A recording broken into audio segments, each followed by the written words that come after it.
Hello friends, आज की इस वीडियो में देखेंगे साइंस के टॉप 30 क्वेश्चन जो आने वाले सभी एग्जाम के लिए इंपॉर्टेंट रह सकते हैं। दोस्तों, वीडियो को लास्ट तक और ध्यान से जरूर देखिएगा। लास्ट में आप वीडियो के कमेंट में बताइएगा कि 30 में से आपका कितना राइट आंसर हुआ।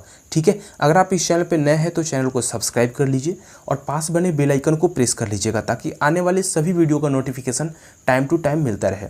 दोस्तों, पहला क्वेश्चन से स्टार्ट करते हैं। पहला क्वेश्चन है, निम्न में से किस विटामिन को सनशाइन विटामिन भी कहा जाता है? तो इसका करेक्ट आंसर क्या होगा? आप आंसर भी लगा सकते हैं या फिर वीडियो के कमेंट में लास्ट में बताइएगा कि आपका 30 में से कितना राइट आंसर हुआ। ठीक है, तो इसका करेक्ट आंसर हो जाएगा option number D, vitamin D.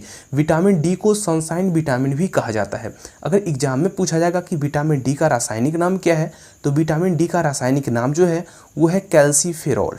Right, calciferol vitamin D का रासायनिक नाम है। अगर एग्जाम में पूछा जाएगा कि विटामिन डी की कमी से कौन सा रोग होता है, तो विटामिन डी की कमी से रिकेट्स रोग होता है, जो कि आप सुने होंगे कि बच्चों में होता है रिकेट्स रोग, जो कि हड्डी को कमज़ोर कर देता है। ठीक है, अगला क्वेश्चन देखते हैं। क्वेश्चन नंबर 2 है, तेल टैंकर में प्रयोग होने वाला शब्द बैरल कितने लीटर के बराबर होता है? यानी एक बैरल कितने लीटर के बराबर होता है? क्वेश्चन में ये पूछा गया है कि एक बैरल कितने लीटर के बराबर होता है, तो 159 लीटर के बराबर होता है। ऑप्शन नंबर सी करेक्ट हो जाएगा। 159 लीटर के बराबर एक बैरल होता है। ठीक है, जो कि तेल टैंकर में प्रयोग होता है। अगला क्वेश्चन देखते हैं। क्वेश्चन नंबर 3 है, मानव शरीर में रक्तचाप किस ग्रंथि के द्वारा नियंत्रण होता है? तो इसका करेक्ट आंसर हो जाएगा ऑप्शन नंबर ए, एड्रीनल ग्रंथि। ठीक है ना, मानव शरीर में रक्तचाप एड्रीनल ग्रंथि के द्वारा नियंत्रण होता है। ठीक है, अगर एग्जाम में पूछा जाएगा कि मानव शरीर का रक्तचाप जो होता है वो कितना होता है, स्वस्थ मानव शरीर का रक्तचाप जो होता है वो 120/80 होता है। ये आप ध्यान में रख लीजिएगा। ये एक्स्ट्रा जानकारी भी आप सुनते चलिए, देखते चलिए। ठीक है, अगला क्वेश्चन देखते हैं। क्वेश्चन नंबर 4 है, परमाणु रिएक्टर में मंदक और प्रशीतक के रूप में किसका प्रयोग होता है? तो इसका करेक्ट आंसर हो जाएगा ऑप्शन नंबर डी, भारी जल का।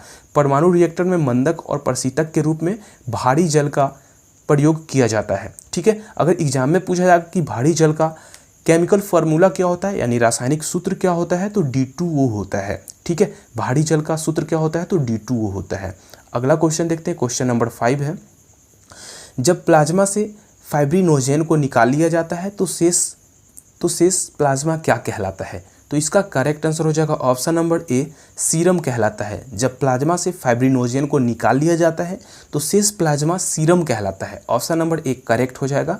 अगला क्वेश्चन देखते हैं। क्वेश्चन नंबर 6 है, निम्नलिखित में से किसकी सहायता से रक्त द्वारा ऑक्सीजन ले जाया जाता है? तो इसका correct answer option number b हो जाएगा, लोहित कोशिकाओं की सहायता से रक्त द्वारा ऑक्सीजन ले जाया जाता है। ऑप्शन नंबर बी करेक्ट हो जाएगा। अगला क्वेश्चन देखते हैं। क्वेश्चन नंबर 7 है, प्रकाशीय तंतु में प्रकाश किस सिद्धांत पर कार्य करता है? तो इसका करेक्ट आंसर हो जाएगा पूर्ण आंतरिक परावर्तन, यानी ऑप्शन नंबर बी करेक्ट हो जाएगा। प्रकाशीय तंतु में प्रकाश जो है वो पूर्ण आंतरिक परावर्तन के सिद्धांत पर कार्य करता है। Option number b correct. अगला क्वेश्चन देखते हैं। क्वेश्चन नंबर 8 है, निम्नलिखित में से कौन सी गैस दांत उखाड़ने में उपयोगी होती है? तो इसका करेक्ट आंसर हो जाएगा option number b, nitrogen oxide. ये काफ़ी ज़्यादा इंपॉर्टेंट एंड सेलेक्टेड क्वेश्चन है। नाइट्रोजन ऑक्साइड की गैस जो है वो दांत उखाड़ने में उपयोगी है। ठीक है, अगला क्वेश्चन देखते हैं। क्वेश्चन नंबर 9 है, इंडियन गैस निम्नलिखित में से किसका मिश्रण है? तो इंडियन गैस जो है वो उपर्युक्त तीनों का मिश्रण है। यानी उपर्युक्त तीनों कौन कौन सा गैस है उसको देख लेते हैं। प्रोपेन, ब्यूटेन और इथाइल मरकैप्टन। ठीक है, ये तीनों का मिश्रण है। इंडियन गैस जो है वो प्रोपेन, ब्यूटेन और इथाइल मरकैप्टन तीनों का मिश्रण है। ये correct answer option number D हो जाएगा यहाँ पे। ठीक है, अगला क्वेश्चन, क्वेश्चन नंबर 10 है, कपड़ा मिल में काम करने से होने वाले बीमारी को क्या कहा जाता है? तो इसका करेक्ट आंसर हो जाएगा विसिनोसिस। कपड़ा मिल में काम करने से होने वाले बीमारी को क्या कहा जाता है? तो विसिनोसिस कहा जाता है। ऑप्शन नंबर ए करेक्ट हो जाएगा, विसिनोसिस। ठीक है, अगला क्वेश्चन देखते हैं। क्वेश्चन नंबर 11 है, निम्नलिखित में से कौन सदिश राशि का उदाहरण है? तो इसका correct answer option number c हो जाएगा, विस्थापन। निम्नलिखित में से कौन सदिश राशि का उदाहरण है? तो विस्थापन जो है वो सदिश राशि का उदाहरण है। ठीक है, सदिश और अदिश में क्या अंतर होता है? सदिश और अदिश में क्या अंतर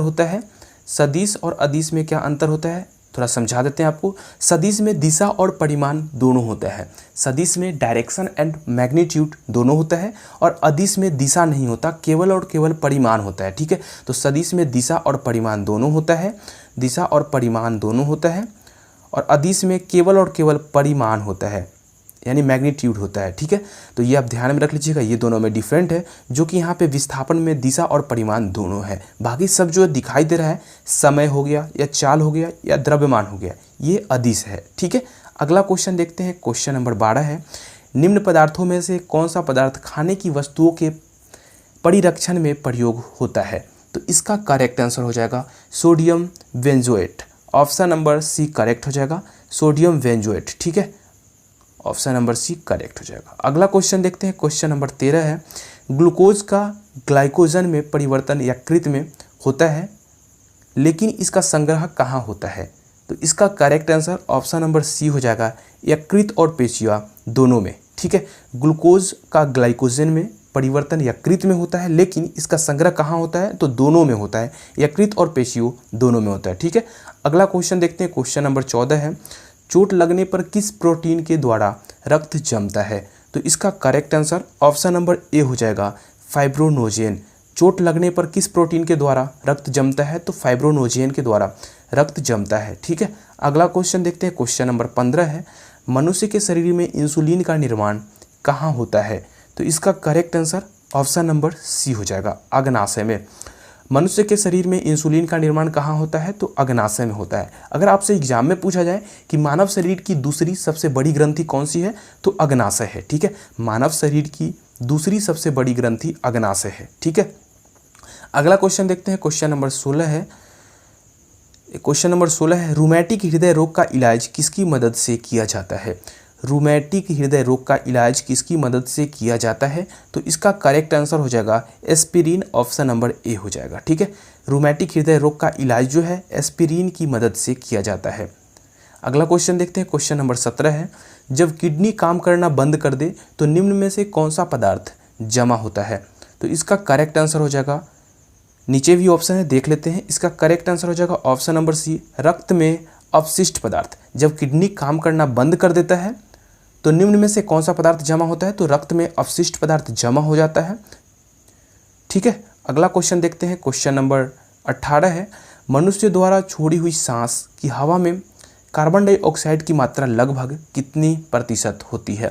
तो इसका करेक्ट आंसर हो जाएगा ऑप्शन नंबर ए, 4%। मनुष्य द्वारा छोड़ी हुई सांस की हवा में कार्बन डाइऑक्साइड यानी CO2 की मात्रा जो होता है वो लगभग कितना होता है? तो 4% होता है। ऑप्शन नंबर ए करेक्ट हो जाएगा। अगला क्वेश्चन देखते हैं। क्वेश्चन नंबर 19 है, श्वसन की क्रिया में वायु के दौरान वायु के कौन से घटक की मात्रा में कोई परिवर्तन नहीं होता है? तो इसका करेक्ट आंसर हो जाएगा option number D, nitrogen. Option number D correct हो जाएगा, आप ध्यान में रख लीजिएगा। अगला क्वेश्चन देखते हैं। क्वेश्चन नंबर 20 है, निम्नलिखित में से किस विटामिन को हार्मोन भी कहा जाता है? तो इसका correct answer option number D हो जाएगा, विटामिन डी। विटामिन डी को हार्मोन भी कहा जाता है। ठीक है, और साइमन विटामिन भी कहा जाता है। विटामिन डी को साइमन विटामिन भी कहा जाता है। विटामिन डी को विटामिन डी को हार्मोन भी कहा जाता है। ठीक है, अगला क्वेश्चन देखते हैं। क्वेश्चन नंबर 21 है, परागकणों का अध्ययन निम्नलिखित में से क्या कहलाता है? तो इसका करेक्ट आंसर हो जाएगा पैलिनोलॉजी। पैलिनोलॉजी, परागकणों का अध्ययन निम्नलिखित में से क्या कहलाता है? तो पैलिनोलॉजी कहलाता है। ये आप ध्यान में रख लीजिएगा। अगला क्वेश्चन देखते हैं। क्वेश्चन नंबर 22 है, निम्नलिखित में से कौन सा एंजाइम रक्त का थक्का बनाने के लिए आवश्यक है? तो इसका correct answer option number b हो जाएगा, थ्रोम्बिन। थ्रोम्बिन जो है, थ्रोम्बिन एक ऐसा एंजाइम है जो कि रक्त का थक्का बनाने के लिए आवश्यक होता है। अगला क्वेश्चन देखते हैं। क्वेश्चन नंबर 23 है, निम्न में से इलेक्ट्रिक करंट का यूनिट कौन सा है? तो इलेक्ट्रिक करंट का यूनिट जो है वो एम्पियर है, आपको भी पता होगा। एम्पियर जो है इलेक्ट्रिक करंट का यूनिट है। ठीक है, यानी SI मात्रक है। अगला क्वेश्चन देखते हैं। क्वेश्चन नंबर 24 है, सामान्य किस्म का कोयला निम्नलिखित में से कौन सा है? सामान्य किस्म का कोयला निम्नलिखित में से कौन सा है? तो इसका करेक्ट आंसर हो जाएगा विटुमिनस। इसका करेक्ट आंसर क्या हो जाएगा? विटुमिनस हो जाएगा। ठीक है, विटुमिनस में अगर आपसे एग्जाम में पूछा जाए कि विटुमिनस में कार्बन की मात्रा कितना होता है, तो 78% से लेकर 86%, 86%, ठीक है। ये आप ध्यान में रख लीजिएगा। अगर आपसे एग्जाम में पूछा जाएगा कि विटुमिनस में कार्बन की मात्रा कितना होता है, तो 78% से लेकर 86% तक होता है, ठीक है। और अगर एग्जाम में पूछा जाएगा कि सबसे उत्तम किस्म का कोयला कौन सा होता है, तो सबसे उत्तम किस्म का कोयला जो होता है वो एंथ्रासाइट होता है, एंथ्रासाइट होता है। इसमें कार्बन की मात्रा कितना पाया जाता है, तो 90% प्लस पाया जाता है, ठीक है। ये आप ध्यान में रख लीजिएगा।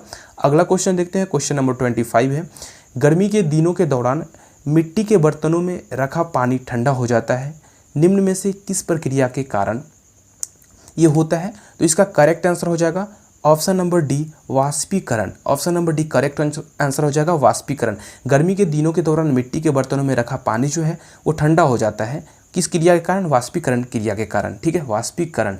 क्योंकि बर्तन में छोटे छोटे पर्स होते हैं जिससे पानी वाष्पीकृत होते रहता है, इससे ऊर्जा लगती है, इसमें क्या होता है, ऊर्जा लगती है, इसके कारण पानी ठंडा हो जाता है। ऑप्शन नंबर डी करेक्ट हो जाएगा। अगला क्वेश्चन देखते हैं, क्वेश्चन नंबर 26 है, निम्न में से एनीमोमीटर का उपयोग क्या मापने में किया जाता है। तो इसका correct answer option number A हो जाएगा, पवन का वेग, पवन का वेग, ठीक है। एनीमोमीटर का उपयोग क्या मापने के लिए किया जाता है, तो पवन का वेग मापने के लिए किया जाता है। अगला क्वेश्चन देखते हैं, क्वेश्चन नंबर 27 है, निम्नलिखित में से कौन हाइड्रोजन का समस्थानिक नहीं है। ऑप्शन नंबर डी करेक्ट हो जाएगा, ओजोन। ओजोन जो है वो हाइड्रोजन का समस्थानिक नहीं है। अगला क्वेश्चन 28 नंबर, ये काफ़ी ज़्यादा इंपॉर्टेंट एंड सेलेक्टेड क्वेश्चन है, कई बार एग्जाम में पूछा गया है, आपने भी देखे होंगे, कई एग्जाम में पूछा गया है, बहुत सारे एग्जाम में पूछा गया है, जिसका कोई गिनती ही नहीं है। बहुत ही ज़्यादा वेरी वेरी इंपॉर्टेंट क्वेश्चन है, ये आप नोट कर लीजिएगा, याद कर लीजिएगा। पित्तल किसकी मिश्र धातु है, पित्तल किसकी मिश्र धातु है। तो इसका correct answer option number c हो जाएगा, तांबा प्लस जस्ता, तांबा प्लस जस्ता का मिश्र धातु है पित्तल, ठीक है। अगला क्वेश्चन 29 नंबर क्वेश्चन है, ऑक्टेन, ऑक्टेन संख्या किसकी गुणवत्ता का मापन करती है। तो इसका करेक्ट आंसर हो जाएगा ऑप्शन नंबर बी, पेट्रोल की। ऑक्टेन संख्या किसकी गुणवत्ता का मापन करती है, तो पेट्रोल की गुणवत्ता का मापन करती है। अगला क्वेश्चन देखते हैं, अगर हाँ इसके बारे में थोड़ा चर्चा कर देते हैं, एक्स्ट्रा फैक्ट जान लीजिए इसके बारे में। अगर एग्जाम में कहीं पूछा जाए कि द्रव्य स्वर्ण के नाम से किसे जाना जाता है, तो ये पेट्रोल को जाना जाता है। जैसे सोना जैसे कितना महंगा बिकता है, तो सोना महंगा बिकता है ना, उसी तरह द्रव्य में जो है वो द्रव्य में पेट्रोल भी महंगा बिकता है, ठीक है ना। जैसे डीजल वगैरह हो गया या फिर किरोसिन तेल हो गया, तो उससे महंगा बिकता है मिट्टी, मतलब पेट्रोल, ठीक है। तो इसलिए इसको द्रव्य स्वर्ण के नाम से जाना जाता है पेट्रोल को, ठीक है। अगला क्वेश्चन देखते हैं, क्वेश्चन नंबर 30 है, सिरका निम्न में से किसका एक घोल है। तो इसका करेक्ट आंसर हो जाएगा ऑप्शन नंबर बी, एसिटिक अम्ल। सिरका जो है वो एसिटिक अम्ल का एक घोल होता है, ठीक है। ये option number b correct answer हो जाएगा।